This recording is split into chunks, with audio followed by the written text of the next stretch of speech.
This episode of Rick and Rick is brought to you by Taskin, the first name in ultra-stylish, premium-quality travel gear like the Taskin Denali 4-wheel carry-on, featuring a sleek, jet black exterior, distinctive matte finish, exceptionally smooth rubberized wheels, and compact, lightweight form factor. Taskin Denali is one of the most stylish and versatile carry-ons anywhere. Save 30% on your next purchase when you use the promo code R&R Take 30. That's R&R Take 30 at TaskinSF.com.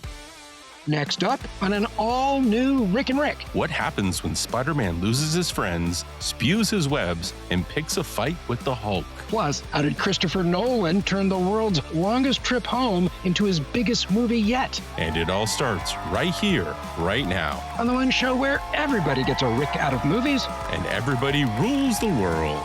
Welcome to the podcast streaming to you from the intersection of marketing, media, tech, and in this two-part episode at least, pop culture. I'm Rick Matheson, and I am joined, as always, by my good pal, Rick Wood. How you doing, Rick? I'm good. A little jet lagged from spending 3 hours sailing around the Mediterranean, but otherwise good. Yeah, you and all the rest of the world. You actually got back from a trip to Las Vegas. Now, I will have to share with you that I had an Odyssey on the way home, much like Christopher Nolan's movie. I was due at the airport at 3 o'clock or for a 3 o'clock flight. Got there, whatever it was, 1:30, 2 o'clock, and my flight continued to be delayed hour after hour after hour. And finally, 4 hours later, I got out and made it to the Bay Area half a day later than what I expected. But unfortunately, my partner did not. And her flight ended up getting canceled. So I had to pick her up in San Francisco and drive her to the house. So it was much like the characters in Odyssey. I had a longer trip than I had originally intended. Originally planned, yeah. This was also the Star Trek 60th in Las Vegas. So I, of course, harassed you to try and go, but I'm quite sure your partner in crime would not have appreciated that if you dragged her there. No. I think she had less than zero interest, but I did see some Trekkies wandering around with the outfits on. It was kind of cool to see it, but it was also nothing unique in Vegas. Yeah, isn't everyone dressed up like Starfleet in Las Vegas? 100%. That's awesome. Well, as a follow-up to our recent Comic-Con 2026 episode, we're going to be joined once again by special correspondent Kurt Ho for a two-part episode as we talk about two massive summer movies about men desperately trying to find their way home. Welcome back to the show, Kurt. Hey, good to be back. Which movie are we seeing first? Odyssey. Yeah, so I think we're going to look at the Odyssey first. 2 3-hour movies. Wasn't Spider-Man like 3 hours too? It was. I think it was 2.5 hours, but yeah, that's long. It's like watching Batman, Spider-Man, Catwoman, and The Punisher in 2 3-hour movies. Exactly. It's the Tom Holland marathon. Yeah, he rolled this summer anyway. So yeah, 2 big movies here, folks. And it's been a couple weeks, so hopefully y'all have seen them both. But if you have not, you might want to skip this episode and come back because we are going to be spoilerific as usual. Because we're talking about Spider-Man Brand New Day, where Peter Parker wants to get back with MJ and his buddy Ned. And in Christopher Nolan's The Odyssey, Odysseus wants to get back to Penelope in Ithaca. For Peter, the journey home involves Jean Grey, the Punisher, the Hulk, and an inconvenient new body fluid. For Odysseus, it's Cyclops, Sirens, Charlize Theron, and 10 years without Google Maps. One movie asks whether Spider-Man can stop trying to save everyone alone. The other asks whether Odysseus could have saved everyone 10 years by stopping for directions. In this special 2-part episode, we're going to be talking about both movies. And as I said, spoilers. Starting with The Odyssey. In The Odyssey, Matt Damon's Odysseus spends 10 brutal years trying to get back home from Troy, dodging Cyclops, sirens, witches, giants, gods, shipwrecks, and his own terrible decisions. Meanwhile, Anne Hathaway and Tom Holland defend Ithaca from Robert Pattinson and a palace full of predatory suitors. Shot entirely in IMAX, it's 3 hours of myth, monsters, and maritime misery that, unfortunately for its characters, predates GPS. We saw this movie at Comic-Con. What were overall reactions? Well, I was able to watch it again, so I did see it twice. Awesome. It was definitely scarier, I think, the first time. with the cyclops kind of just munching away at his men, taking little snack bites. And then the witch part where the men are turned into pigs. And so that was quite interesting coming out of Nolan's repertoire Yeah. of skills. I definitely think it's Nolan's best work. To me, probably a culmination of a lot of things that he's developed through his previous films and things like that. And so I loved the film. It was enough for me to watch it twice, even though it's a long film. It's been said that Inception was Nolan's version of a heist movie, and that Tenet was his version of a James Bond movie. Oh, interesting. I know he has said that he has not done horror, but in many ways, The Odyssey was pretty horrific. So did you see it the second time on IMAX again? I did. So I kind of spoiled. I guess in the United States, there's only 40 IMAX screens. So definitely got spoiled. And all these other people, unfortunately, in America, where they had to like drive quite a ways just to get a viewing. And I kind of spoiled myself and got 2 showings of IMAX. So take that, world. Did you guys recall any of the original story? I knew he came up with the idea for the Trojan horse, and I knew about the bow, but I did not recall him dispatching all the suitors in his own courtyard. I did not know that was coming up. So that was quite a surprise. I was going, oh, now we're turning into some Jason Bourne movie at the end. Jason Bourne in disguise. Exactly. I really like the movie. I would say that the downfall for me is that I went in expecting a Christopher Nolan movie, and I didn't quite get a Christopher Nolan movie. I didn't get the depth that you normally get. I didn't have to watch the movie twice to understand what was going on. I think that was probably one of the challenges for me. That said, the visuals were incredible. I mean, there's nothing you could say negative about the visuals. The acting was mostly great. I have to say that the one exception that I kind of stood out for me was actually Tom Holland, of all people. I just felt like his character ended up coming across as really flat. I didn't see a lot of range of emotion, and you would think that the son of somebody who had been missing for 20 years would have shown great despair and anger and happiness when reunited, but it just seemed kind of flat to me. So I was a little disappointed with Tom in this one. Mm-hmm. And actually, to be honest with you, I was fine with the changes to the story. I didn't have a big hang up over that. Mm-hmm. And again, so for me, the biggest challenge is I expected more depth to the story than I got, and it was a great story. It just wasn't what I would have expected from a Christopher Nolan. That's fair. With Christopher Nolan, you typically get twists and misdirection, and this is relatively straightforward and quite linear. Yeah. So the Christopher Nolan movie, that wasn't quite a Christopher Nolan movie. I think that's fair to say. In terms of Holland, I just thought it was interesting that he took that role. I mean, hey, if Christopher Nolan offers you a role, you're going to take it. But the character seemed kind of weak, and I am intrigued by that decision. One, Holland taking a role where he comes across as kind of flaccid, and 2, why Nolan decided to make the character that way. I guess it was to showcase Odysseus taking out all those people and that he did it on his own. But I don't know. I found that interesting. Well, I have a kind of a theory on that. Odysseus took all the men from his kingdom and went off to war. All these suitors were basically, we'll say, the leftover young men. And so that's why it was like a Jason Bourne, because, they didn't really have any real combat fighting experience. So that's why Odysseus, he was able to basically fight a whole room of them, because it's like you got the kung fu master and then you got a whole bunch of lifelong students, and they're all relatively young. So he's actually, been in war and been in battle. He knows how to fight. And so all these people, they've been trained, but not by a real soldier, or they've never been in real combat. That's why, he was able to fight so many by himself. And I could see that the son is along, the path of the suitors. They've only been trained in, we'll say, theory, and they've never been at war. And so I think that's how you see the difference in the matchup. It's one man among boys, right? All they knew was basically to party, eat, and talk a big talk. Yeah, and that last part being key, because Robert Pattinson, I think it's Tenet, he was also a coward. He was a fraud all the way through. Right. I would say this film has, say, maybe a masterpiece of how the son recognized the dad, or the dad revealed himself to the son through the dog. Yeah. And both times, a tear, you know, Yeah. I'm not crying. You're crying. yeah, it's an emotional moment when his dog reacts to seeing the master for the last time.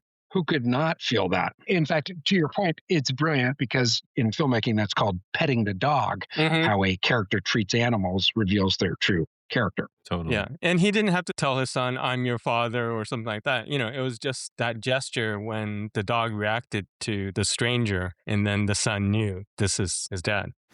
When we come back from this break, we'll continue our review of Christopher Nolan's The Odyssey. So stay tuned. This episode of Rick and Rick is brought to you by Taskin, the first name in ultra-stylish, premium quality travel gear, like the Taskin Air Duo dual-sided compression packing cubes. One side's 100% air breathable to keep clean clothes fresh and wrinkle-free. The other side's odor and water-resistant to keep dirty laundry sealed up tight. Now you can pack up to 40% more in the same space. Save 30% on your next purchase when you use the promo code R&R Take 30. That's R&R Take 30 at TaskinSF.com.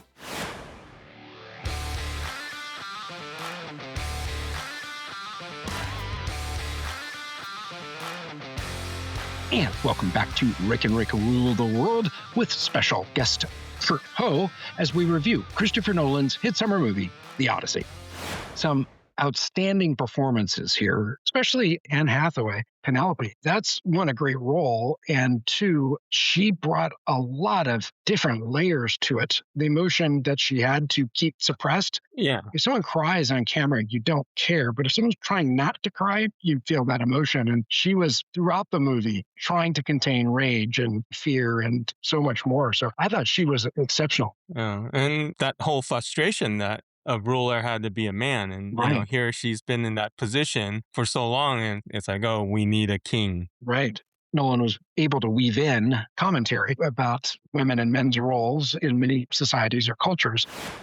A lot of people were saying, oh, that's not authentic, or it wouldn't be that ship, or it wouldn't be that thing, or whatever. But that's just dumb. This is a myth about gods and monsters. To be clear, the main translator for The Odyssey is not happy with the movie because Nolan took so many liberties and did change many of the motivations for the characters. But she also pointed out that even the way Homer, or all the people writing under the name Homer over hundreds of years, purposefully weaved in things that didn't make sense to purposefully make it unclear what time period it was happening in. Huh. And one of the, for instances that she gave was that Odysseus' men were upset when they were stuck eating fish. They wanted to get beef. Well, it's the Mediterranean and people eat fish. That is an anachronism. There's no known time period where that would have been the case or has ever been the case. So I found that really interesting. Totally. The originators of the story weaving in things to make sure it's not pinned to a specific period in time. That's pretty amazing. Deadline reports that the Odyssey sailed past $1.1 billion after 4 weekends, making it Christopher Nolan's highest grossing film ever and 2026's biggest R-rated movie. It's also the top grossing film for Matt Damon, Anne Hathaway, Robert Pattinson, and not Tom. Tom Holland went on to do even better a week later. But this is a movie that people were slamming online and saying it was going to be a failure, and it's been anything but. I did read that between Spider-Man and Odyssey, Tom Holland movies are about to make $3 billion this year. Yeah, he really does own the summer of 2026 for sure. Well, let's not forget Zendaya is in both. Yeah, she's in both. What'd you guys think of her as Athena? Instead of viewing her as actually Athena, she was probably the spirit of Athena, but the actual female is a recall of one of the priestess that he saw that they executed. Oh, right. That's how I think I was able to accept on the second watching that she was a vessel, or his vision that Athena was having these conversations with him. Yes. He took that as being, okay, she's going to be the avatar in my mind of Athena. Yeah, I don't think I picked up on that. What do you think about John Bernthal's role, Menelaus? Someone pointed out that if you think about the original Wonder Woman movie, they tried to get all of the actors to speak in a Greek accent. Gal Gadot was unable to do it. So they all actually took Israeli accent. Well, in this, they didn't try to put on Greek accents. And in fact, John Bernthal in his scene regaling the folks about Odysseus and the adventures that he'd been on with him sounded like he was from the Bronx. What people used to do is they would just have everybody do British accents, which doesn't make any sense. Right. But here they decided just use your American accent or wherever you're from accent. That's true. That's true. Yeah, he was the Punisher out of time. We'll be right back. Hey, Rick and Rick Nation, don't forget to check out our website at rickandrick.com. It's double the Rick in just one click at rickandrick.com.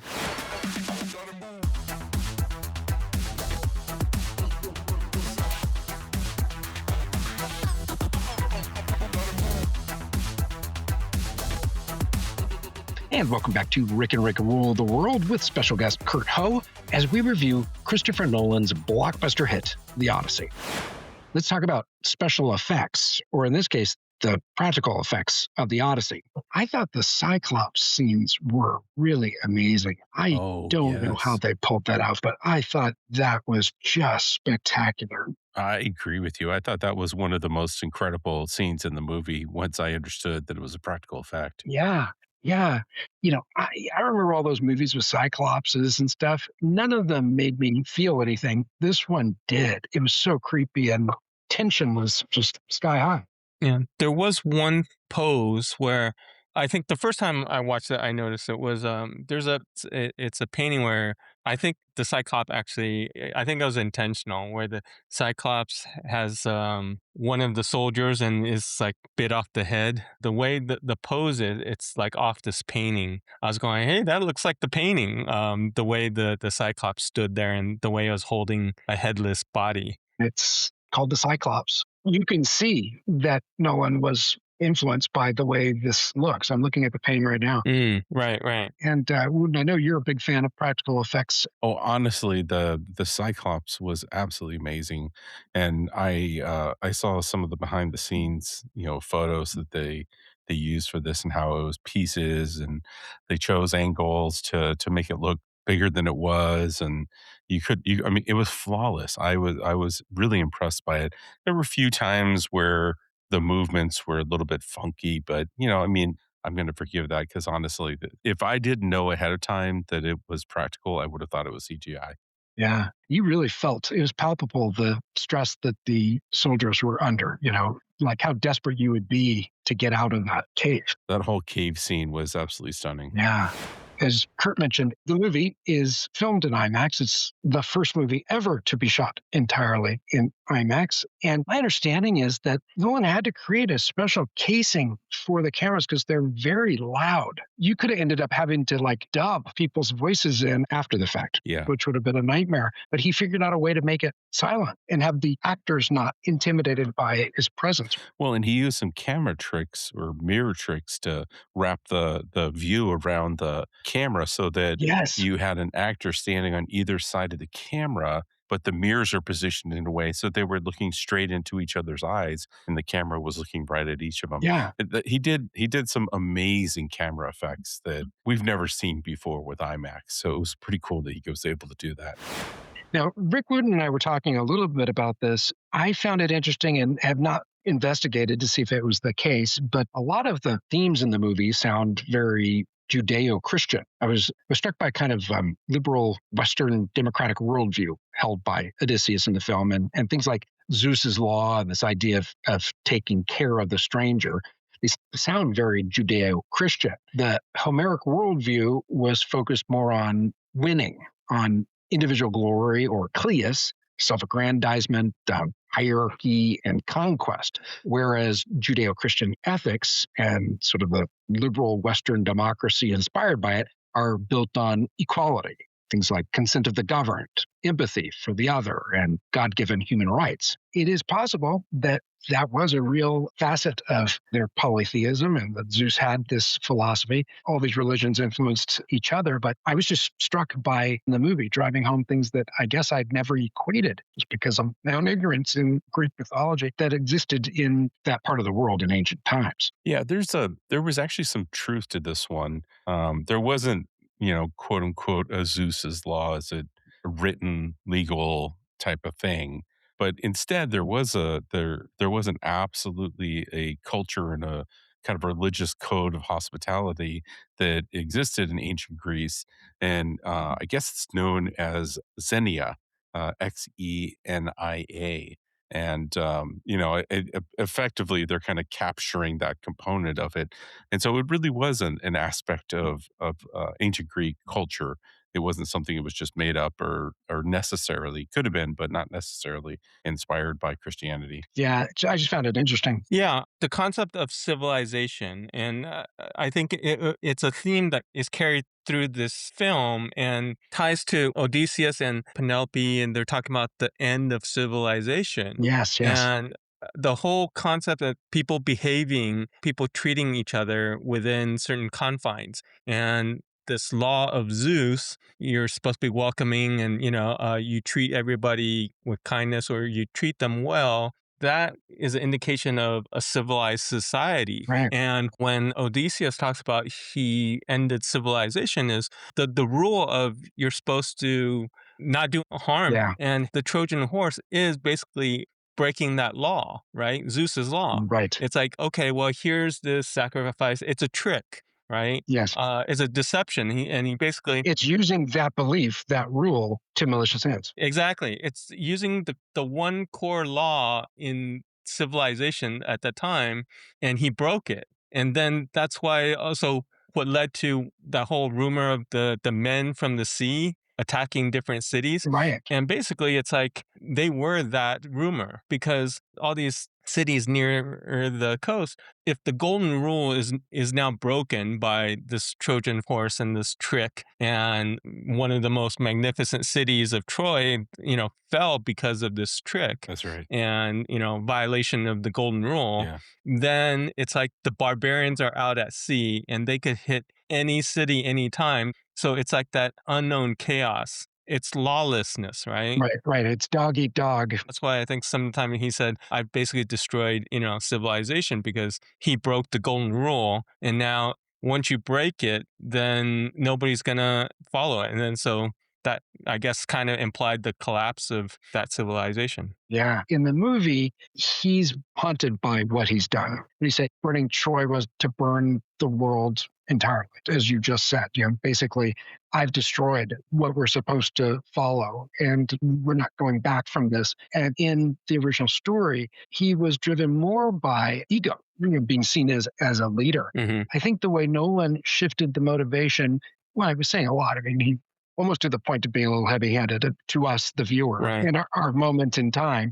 And I think it's richer for it than maybe the actual character's motivations. Odysseus in the movie is faithful to Penelope, and he was not. In the story, he wasn't as virtuous as this version of Odysseus is, and I liked this version quite a bit. All right. Let's give overall grades here for the Odyssey. I'm not going to be the popular one here. I would give it a B+.